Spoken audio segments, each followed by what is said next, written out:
নমস্কার বন্ধুগণ।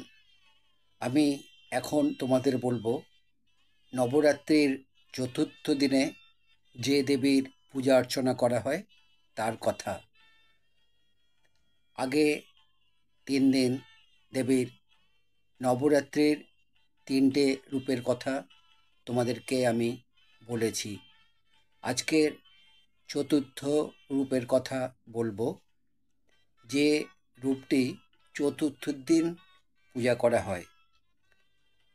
চতুর্থীর দিন দেবীর কুষ্মান্ডা রূপকে পূজা করা হয়। দেবী কুষ্মান্ডাকে প্রণাম জানিয়ে আমি আমার প্রতিবেদনে প্রবেশ করব। সুরা সম্পূর্ণ কলসং রুধিরা প্লুতমেব চ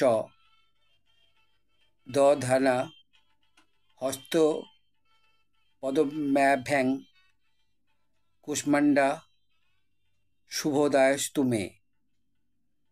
জয় মা কুষ্মান্ডা। মা দুর্গার চতুর্থ স্বরূপ মাতা কুষ্মান্ডা নবরাত্রির চতুর্থ দিনে পূজিত হন। কথিত আছে যে দেবী কুষ্মান্ডা তাঁর মন্দ স্মিত হাস্যে ব্রহ্মাণ্ড সৃষ্টি করেছিলেন। যখন সৃষ্টির অস্তিত্ব ছিল না, চতুর্দিক অন্ধকারে আচ্ছন্ন ছিল, মাতা কুষ্মান্ডা ঈষৎ হাস্যে ব্রহ্মাণ্ড রচনা করেছিলেন।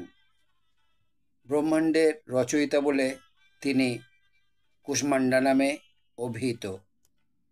আবার সংস্কৃত ভাষায় কুমড়োকে কুষ্মাণ্ড বলা হয়।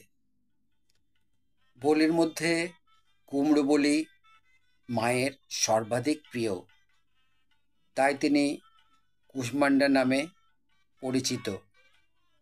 মাতা কুষ্মান্ডা আদিশক্তি, আদি স্বরূপা। তার কান্তি এবং প্রভা সূর্যের সমান দেদীপ্যমান। তার তেজ ও জ্যোতি বিশ্বব্রহ্মাণ্ডের 10 দিকে প্রকাশিত। বিশ্বব্রহ্মাণ্ডের সমস্ত বস্তু ও প্রাণীতে অবস্থিত তেজ মায়েরই ছায়া। দেবী কুষ্মান্ডা ব্যাঘ্রবাহিনী, তিনি অষ্টভুজা। মাতা কুষ্মান্ডা অষ্টভুজা দেবী নামেও জ্ঞাত। তাঁর দক্ষিণ দিকের 4টি হস্তে রয়েছে পদ্ম, বাণ, ধনুক ও কমণ্ডল। বাম দিকের 4টি হস্তে আছে চক্র, গদা, অমৃতপূর্ণ কলস ও জপমালা। নবরাত্রির চতুর্থ দিনে মা দুর্গার চতুর্থ স্বরূপ কুষ্মান্ডা দেবীর উপাসনা করা হয়। সাধক নিজের মনের অনাহুত চক্রে স্থিত করে বা নিজের মনকে অনাহত চক্রে স্থিত করে সাধনা করেন। মায়ের কৃপায় সাধকের আয়ু, যশ, বল, আরোগ্য বৃদ্ধি পায় বা বৃদ্ধিপ্রাপ্ত হয় এবং সমস্ত রোগ ও শোক বিনষ্ট হয়। মা কুষ্মান্ডা ভক্তের অতি অল্প আরাধনাতেই সন্তুষ্ট হন। যেজন কায় মনোবাক্যে মায়ের শরণাপন্ন হন, তিনি অতি সহজেই পরমপদ প্রাপ্ত হন। মাতা কুষ্মান্ডা বৃহস্পতি গ্রহকে নিয়ন্ত্রণ করেন, তাই মায়ের উপাসনায় বৃহস্পতি গ্রহের অশুভ প্রভাব হ্রাস পায়। সুরা সম্পূর্ণ কলসং রুধিরা প্লুতমেব চ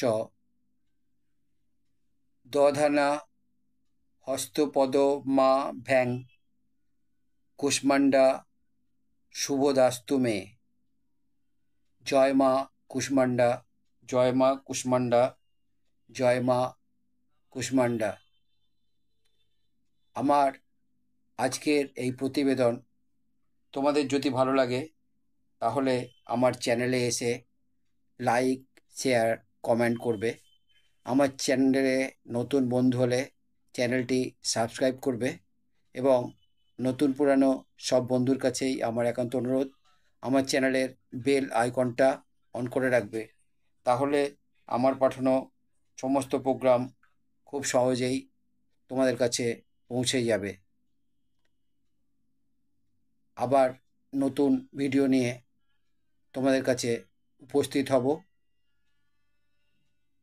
তোমরা আমার চ্যানেলকে তোমাদের সঙ্গে রেখো, আমার প্রোগ্রাম মন দিয়ে শুনো। ওং শান্তি, ওং শান্তি, ওং শান্তি।